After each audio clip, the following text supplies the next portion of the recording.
नमस्कार दोस्तों, स्वागत है आपका आपके चैनल एस्पिरेंट्स हेल्प पर। रेलवे की तरफ से आप सभी एस्पिरेंट्स के लिए एक बहुत ही बड़ी खुशखबरी आ चुकी है।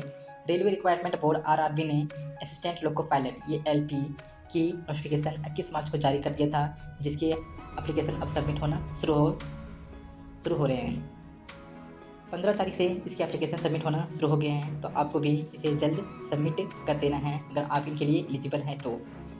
इस बार टोटल 11,127 वैकेंसी निकाली गई है और इसमें भी आरआरबी का कहना है कि इसमें और वैकेंसी इंक्रीज की जाएगी, जो कि आप सभी के लिए एक बहुत बड़ा मौका है। आज की इस वीडियो में हम इस नोटिफिकेशन को पूरा लाइन बाय लाइन डिटेल से समझेंगे, जिसे कौन कौन अप्लाई कर सकता है, क्वालिफिकेशन क्या है, एज लिमिट क्या है, और सबसे ज़रूरी कि इस बार एग्ज़ाम पैटर्न और फॉर्म भरने की तारीखें क्या क्या हैं।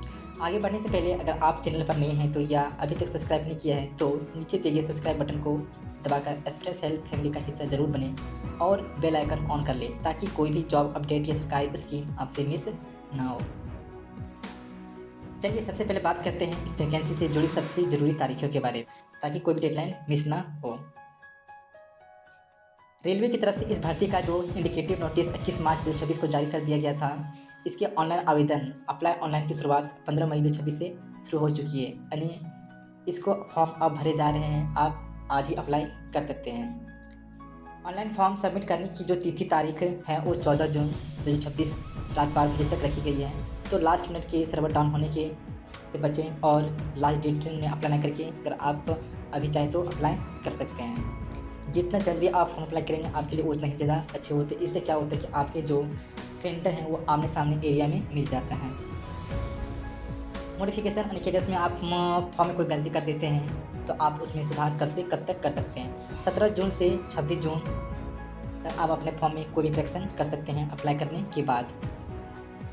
अब बात करते हैं कि इस पोस्ट में आपको क्या सैलरी और उम्र सीमा मिलने वाली।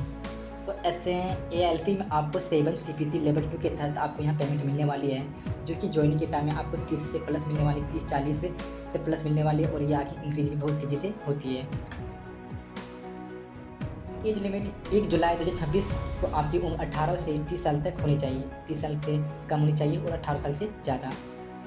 एज रिलैक्सेशन की बात करें तो अगर आप SC/ST में आते हैं या तो आपको 5 साल की छूट दी जाएगी। अगर OBC अब नॉन क्रीमी लेयर में आते हैं तो आपको 3 साल की एज छूट दी जाएगी।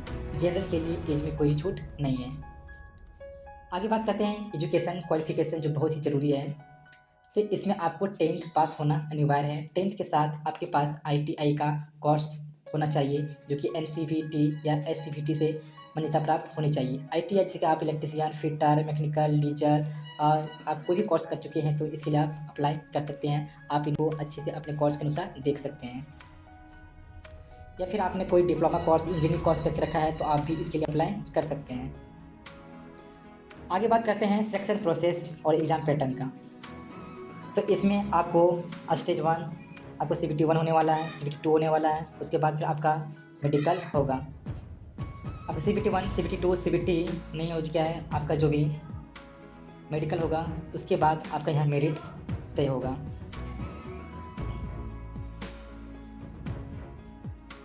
CBT 1 में बात करें तो आपने इसे क्या 60 मिनट में 75 क्वेश्चन पूछे जाएंगे, जो कि आपके मैथ होंगे, और उसके बाद उसमें आपका जनरल नॉलेज होगा, उसके बाद आपका रीजनिंग होगा।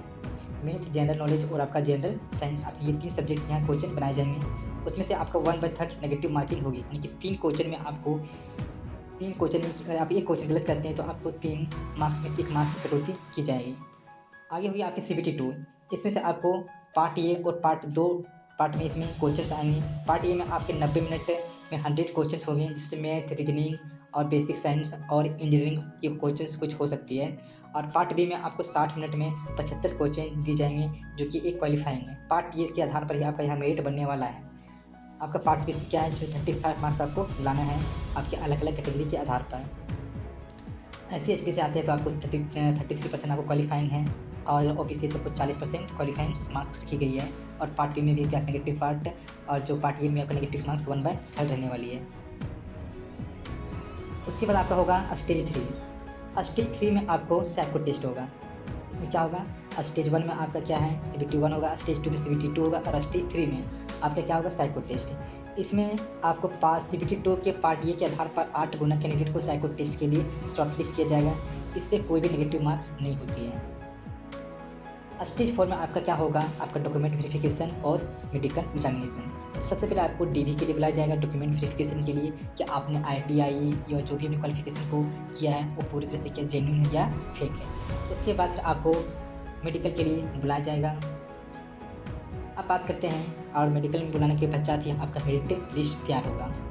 एप्लीकेशन फ़ी की बात करें तो यहाँ जनरल, OBC, EWS कैंडिडेट के लिए 500 रुपये हैं। जब आप CBT 1 को क्वालिफाई कर लेते हैं, CBT 1 आप एग्ज़ाम दे देते हैं, क्वालिफाई करो या ना करो, तो आपको अटेंड करने के बाद आपको 400 रुपये रिफंड हो जाएंगे।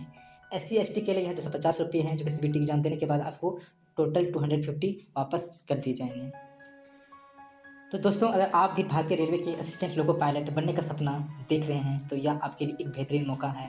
आप पूरे देश में केवल एक ही RRB से फॉर्म भर सकते हैं, इसीलिए वैकेंसी टेबल जो मैंने स्क्रीन में दिखाई है उसे अच्छे से देख कर अपना बोर्ड चुनिएगा। अगर आपको फॉर्म भरने में या नोटिफिकेशन से जुड़ा कोई भी डाउट है तो नीचे कमेंट सेक्शन में ज़रूर पूछें। वीडियो इन्फॉर्मेटिव लगा तो इसे लाइक करें और अपने दोस्तों के साथ शेयर करें।